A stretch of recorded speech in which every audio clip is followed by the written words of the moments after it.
কবরের মধ্যে, ঠিক কিনা? হে নাফরমানের গোষ্ঠীরা, তোরা মরে থাক। হে সুদখোরের গোষ্ঠীরা, ঘুষখোরের গোষ্ঠীরা, হে বেঈমানেরা, কাফেরেরা, নাস্তিকরা, মুরতাদেরা, হে বেনামাজিরা, তোরা মরে দেখ। তোদের জন্য শত শত রাসেল ভাইপার ওই কবরের মধ্যে নিযুক্ত করা হয়েছে, ঠিক কিনা?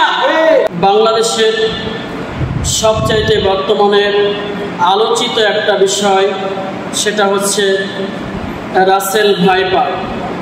একটা সাপ, যে সাপটা নিয়ে বাংলাদেশে খুব বেশি আলোচিত, সমালোচিত বর্তমান একটা ভাইরাল জিনিস হচ্ছে যে রাসেল ভাইপার। এই সাপটা বাংলাদেশে আগমন করেছে এরই ভয়ে ভীত হয়ে এক শ্রেণীর নাস্তিক মুরতাদ, তারা ভয়ে কাঁপতে শুরু করেছে। ওই সমস্ত নাস্তিক আর মুরতাদদেরকে ভালো করে বিশ্বাস করতে হবে, ভয় করতে হবে একমাত্র আল্লাহকে। কাকে? গুরুত্ব আল্লাহ রাব্বুল আলামিনকে। আজকের ওই সমস্ত কাফের, মুশরিক, বেঈমান, মুনাফিক, সুদখোর, ঘুষখোর, লুটোতারাজ, ছিনতাইকারী, যাদের মধ্যে ঈমান নাই, আমল নাই, সে সমস্ত মানুষেরা এমন একটা বিষয় এনে ভীতি সঞ্চার করে, ভীতি সৃষ্টি করে, বাংলাদেশের মানুষকে আল্লাহ থেকে ভুলিয়ে রাখতে চায়। ভয় করতে হবে কাকে? আল্লাহ রাব্বুল আলামিনকে ভয় করতে হবে। সেই ভয় করার ভিত্তি করে এমন একটা সাপের ইস্যু বাংলাদেশে আনা হয়েছে, রাসেল ভাইপার সাপ। আর সাপ সৃষ্টি করেছেন আল্লাহ। সাপ সৃষ্টি করেছেন কে? আল্লাহ। সে আল্লাহকে ভয় না করে এক শ্রেণীর মানুষ, তারা এমনভাবে ভয়ে ভীত সন্ত্রস্ত হয়ে পড়েছে, ওর কিঞ্চিত পরিমাণ ভয় আল্লাহকে তারা করে না, ঠিক কিনা? যদি আল্লাহ রাব্বুল আলামিনকে তারা ভয় করত, তাহলে আল্লাহ রাব্বুল আলামিন এই সমস্ত বালা মুসিবত, বিপদ আপদ কিন্তু আমাদের দেশে দিতেন না। কথাটা সত্য বললাম না মিথ্যা বললাম? বলুন তো। সত্য, 100% সত্য।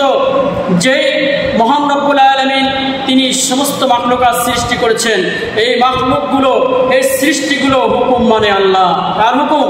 আল্লাহর হুকুম। সে আল্লাহর হুকুম না মেনে আপনি একটা সাপকে ভয় করতেছেন। আল্লাহ রব্বুল আলামিনকে যেমন ভয় করা উচিত ঠিক তেমনি ভয় করতেছেন। আরে মরে দেখেন, কত শত শত সাপ রাসেল ভাইপারের আব্বার রয়েছে কবরের মধ্যে, ঠিক কিনা? হে নাফরমানের গোষ্ঠীরা, তোরা মরে দেখ। হে সুদখোরের গোষ্ঠীরা, ঘুষখোরের গোষ্ঠীরা, হে বেঈমানেরা, কাফেরেরা, নাস্তিকরা, মুরতাদেরা, হে বেনামাজিরা, তোরা মরে দেখ। তোদের জন্য শত শত রাসেল ভাইপার ওই কবরের মধ্যে নিযুক্ত করা হয়েছে, ঠিক কিনা?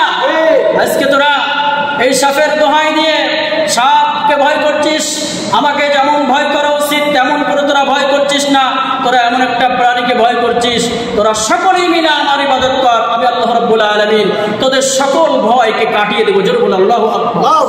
কিন্তু আমাদের সেই ভয় গেল কোথায়? কোথায় গেল সেই ভয়? আল্লাহ রাব্বুল আলামিনের সেই ভীতি আমাদের কাজ করে না। এই নাফরমানের গোষ্ঠীরা, এই বেনামাজিরা, হে সুদখোরেরা, ঘুষখোরেরা, জিনাকারীরা, তোরা মরে দেখ। তোদের কবরের মধ্যে আল্লাহ রাব্বুল আলামিন এমন এক প্রকারের সাপ দিবে, যে সাপের দৈর্ঘ্য হচ্ছে 450 কিলোমিটার। যেই সাপের দৈর্ঘ্য 450 কিলোমিটার এবং যেই সাপের দাঁতগুলো হচ্ছে 70 হাত লম্বা। কয় হাত লম্বা? 70 হাত লম্বা।